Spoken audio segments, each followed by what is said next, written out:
Hello students, स्वागत करता हूं आप सभी का आपके इस चैनल अमित इंग्लिश स्टडी में। स्टूडेंट्स, बहुत सारे वीडियोज में हमने इंग्लिश वर्डों का प्रोनाउंसिएशन और उसका मीनिंग भी जाना है। और आज की इस वीडियो में हम इंग्लिश स्टोरी को किस तरीके से पढ़ा जाता है और कैसे उसे हिंदी में समझा जाता है, आज के इस वीडियो में हम सीखने वाले हैं।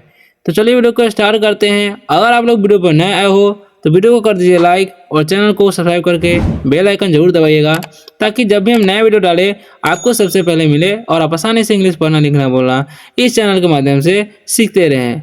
अगर कोई डाउट होता है तो आप कमेंट करके पूछ सकते हैं, आपको रिप्लाई जरूर दिया जाएगा। ओके, और आज का जो स्टोरी है उसे पढ़ करके हम बहुत सारे वर्ड्स गेन करने वाले हैं। तो चलिए वीडियो को स्टार्ट कर सकते हैं। और आप चाहे तो जितने भी हम वर्ड्स इसमें बताएंगे आप उसका कॉपी में नोट कर सकते हैं। ठीक है, तो बिना किसी देरी के स्टार्ट करते हैं वीडियो को।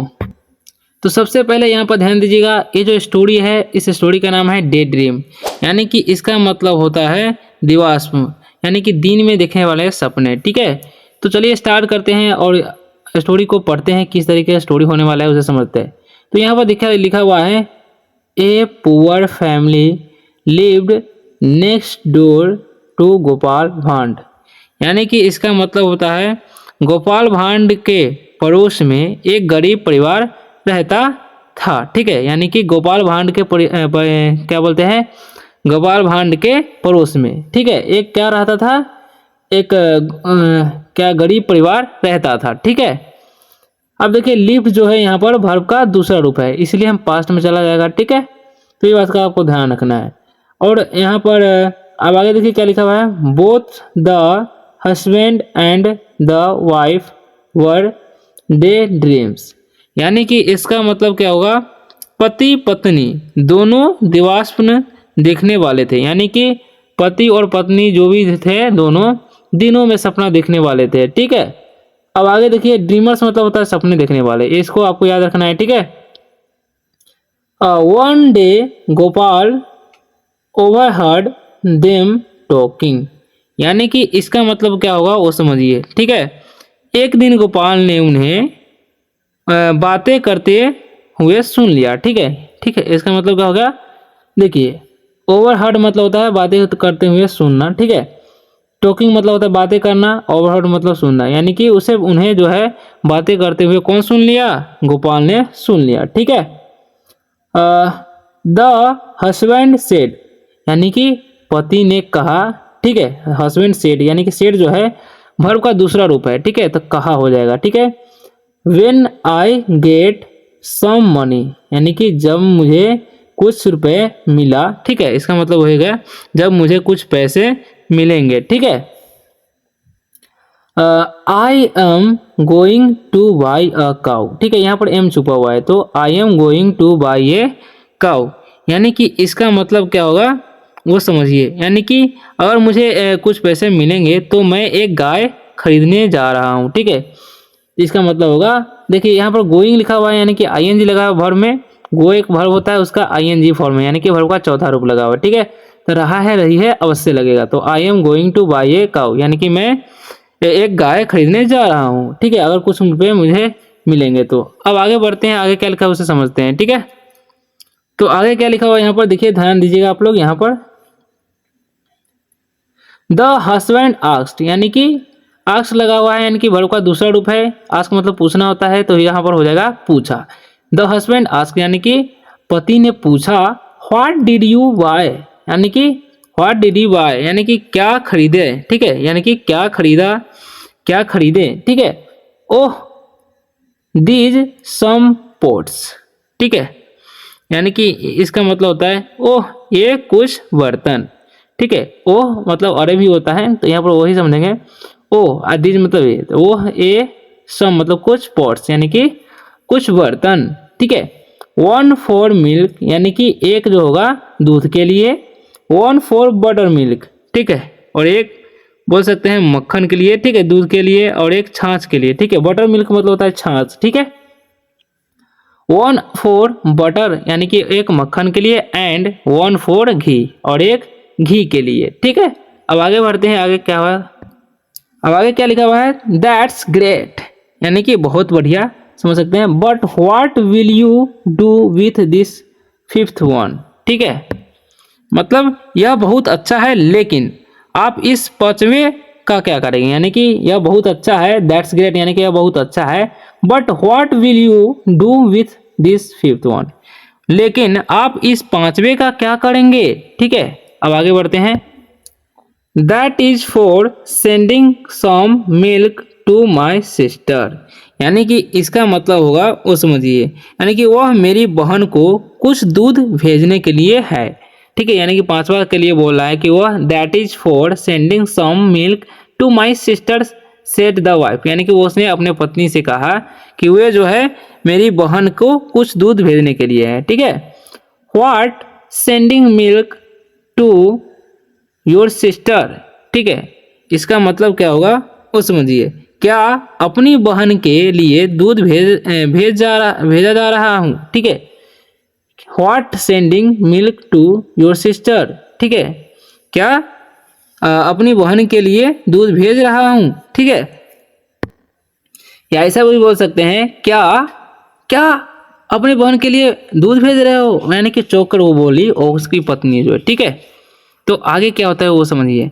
तो आगे क्या है, since when has this been going on without even asking me, यानी कि इसका मतलब क्या होगा, यानी कि इसका मतलब होगा मुझसे पूछे बिना यह सब कब से चल रहा है। यानी कि इसका मतलब वो पत्नी जो है उसके वो अपने पति से बोलता है, since when has this been, यानी कि यह कब से चल रहा है, going on without even asking me, यानी कि यह मुझसे पूछे बिना कब से चल रहा है, वह पत्नी जो है अपने पति से पूछता है। ठीक है, पूछती है, sorry,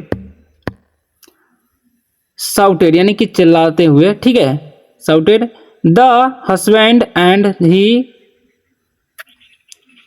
shouted the husband and he smashed, ठीक है, mashed all the pots in anger. अब इसका मतलब क्या हुआ वो समझिए। ठीक है, अब देखिए, चिल्लाया और उसने गुस्से में देखिए, जैसे मैं बोला, औरत जो है चिल्लाई किस पर, पति पर, तो पति क्या किया, और उसने गुस्से में सारे बर्तन जो है तोड़ दिए। ठीक है, कौन, पति। ठीक है, उस औरत के पति जो है गुस्से में सारे के सारे बर्तन तोड़ दिए। ठीक है, आगे क्या लिखा हुआ है, the wife retorted I take care of the cow and milk it. ठीक है, अब इसका मतलब क्या हुआ वो समझिए। ठीक है, तो क्या करती है पत्नी, पत्नी ने उत्तर दिया, यानी कि पत्नी ने बोली, ठीक है, मैं गाय की देखभाल करती हूँ और उसका दूध निकालती हूँ। ठीक है, पत्नी बोली, द वाइफ रिटोर्टेड, यानी कि पत्नी ने उत्तर दिया, I take care of the cow, यानी कि मैं गाय को जो है देखभाल करती हूँ। ठीक है, एंड मिल्क इट, और उसे दूध निकालती हूँ।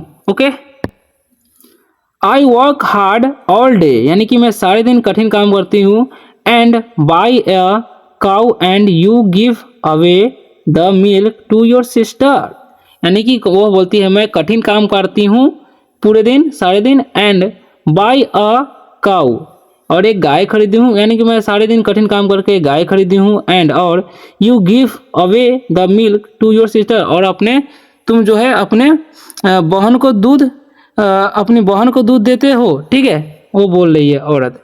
अब आगे देखिए क्या होता है, अब देखिए क्या होता है, I will kill you first, यहाँ पर विल छुपा हुआ है, तो I will kill you first, यानी कि मैं पहले तुम्हें मार डालूंगी, वो औरत जो बोलती है अपने पति को बोलती है। ठीक है, अब आगे देखिए क्या हुआ, roared the husband and threw some pots and pans. ठीक है, अब इसका मतलब क्या हुआ, यानी कि रोड, क्या लिखा हुआ, रोड द हस्बैंड, यानी कि पति ने दहाड़ा, ठीक है, चिल्लाया, एंड और थ्रू सम पोट्स एंड पैंस, और कुछ घड़े और कढ़ाइया को क्या क्या फेंक दिया। ठीक है, अब आगे बढ़ते हैं, आगे क्या लिखा हुआ उसे समझते हैं, है ना। तो लिखा हुआ है, Gopal could not stop himself any more, यानी कि गोपाल जो है खुद को नहीं रोक सका। ठीक है, अब आगे बढ़ते हैं, आगे क्या लिखा हुआ है, he walked over to his neighbour's house and asked. ठीक है, यानी कि वह अपने पड़ोस के घर को घूमता है और पूछता है, क्या पूछता है, व्हाट द मैटर। ठीक है, sorry he walked over to his neighbours, यानी कि उसका मतलब क्या होगा वो समझिए, ठीक है। वह अपने पड़ोसी के घर गया और पूछा, ठीक है, हाँ वही बात है।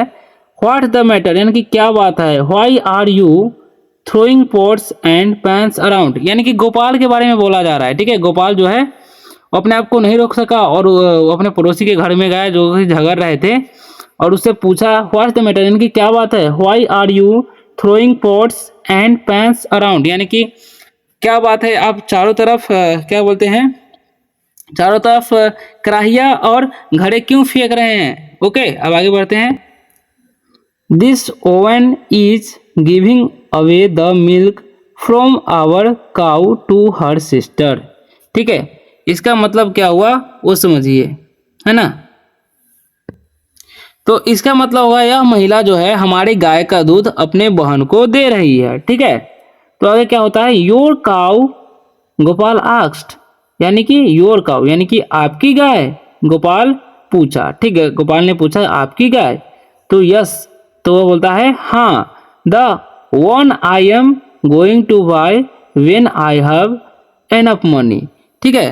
तो इसका मतलब क्या हुआ, हाँ जब मेरे पास पर्याप्त पैसे होंगे तो मैं उसे खरीदने जा रहा हूँ, ठीक है। यानी कि गाय है ही नहीं फिर भी वो दोनों झगड़ रहे हैं, समझ रहे हैं क्या बेवकूफ़ी है। अब आगे देखिए आगे क्या लिखा हुआ उसे समझते हैं ना।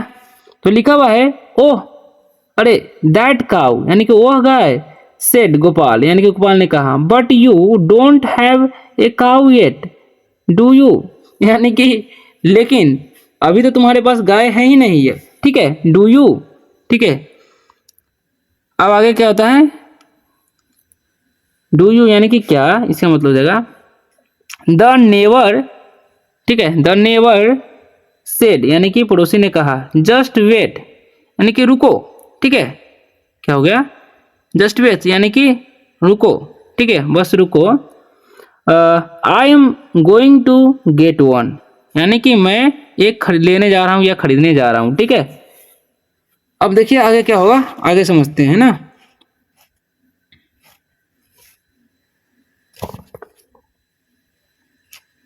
तो लिखा हुआ है ओह रियली, अरे ओह सच में, ठीक है। Now I know who spoiling my vegetable and garden, यानी कि इसका मतलब क्या होगा, अब मुझे पता चला कि मेरे सब्जी के बगीचे को कौन खराब कर रहा है, ठीक है ना।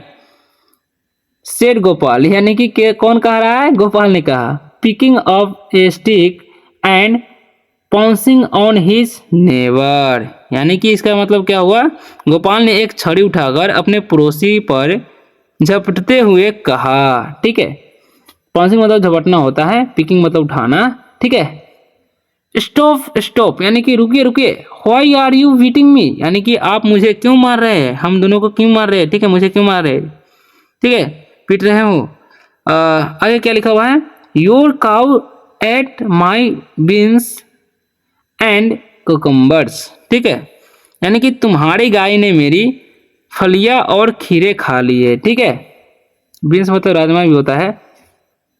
Why don't you tie it, ठीक है, यानी कि इसका मतलब होगा तुम उसे बांध क्यों नहीं देते, ठीक है। टाई मतलब होगा बांधना, ठीक है। Why don't you tie it, यानी कि तुम इसे बांध क्यों नहीं देते, वो पड़ोसी उसके बोल रहे गोपाल को। तो क्या हुआ, व्हाट बीन्स व्हाट ककम्बर्स, ठीक है, यानी कि कौन सी फलियां कौन सी खीरे, व्हाट बीन्स व्हाट ककम्बर्स, यानी कि कौन सी वो फलियां कौन से खीरे। Where is your vegetable garden, यानी कि तुम्हारा वेजिटेबल गार्डन यानी कि तुम्हारा जो है सब्जियों का बगीचा कहाँ है, ठीक है। The one I am going to plant, ठीक है, यानी कि मैं एक उगाने जा रहा हूँ, ठीक है। I have been thinking about it for months, यानी कि मैं इसके बारे में महीनों से सोच रहा हूँ। And your cow has been destroying it, और तुम्हारी गाय जो है इसे बर्बाद कर रही है। The never suddenly saw light, ठीक है, they had a good laugh, यानी कि the never suddenly saw light, यानी कि पड़ोसी ने अचानक से एक लाइट रोशनी देखी। They had a good laugh, यानी कि उसके पास एक अच्छी हंसी थी, खुशी थी, ठीक है। सो स्टूडेंट्स इसी तरह से कहानी खत्म हुआ और कुछ वर्ड्स मीनिंग है जो कि आप लोग जान लीजिए, आप लोग चाहे तो उसे नोट भी कर सकते हैं, है ना। लिखा ओवरहर्ड मतलब होता है अचानक सुना हुआ आवाज, ठीक है। और यहाँ पर लिखा हुआ है सैम्ड, ठीक है। सैम्ड मतलब होता है टुकड़ों टुकड़ों में कर दिया गया। रिटोर्टेड मतलब होता है मुंह तोड़ जवाब देना, ठीक है। रिप्लाई यानी कि उत्तर देना गुस्से से। और नेवर मतलब पड़ोसी तो होता ही है। स्पॉइल मतलब बर्बाद होता है। पिकिंग अप मतलब उठाते हुए, चुनते हुए। और पाउंसिंग मतलब झपटना, अचानक प्रहार करते हुए, ठीक है। तो मिलते हैं किसी और वीडियो में किसी और टॉपिक से, तब तक के लिए बाय, टेक केयर।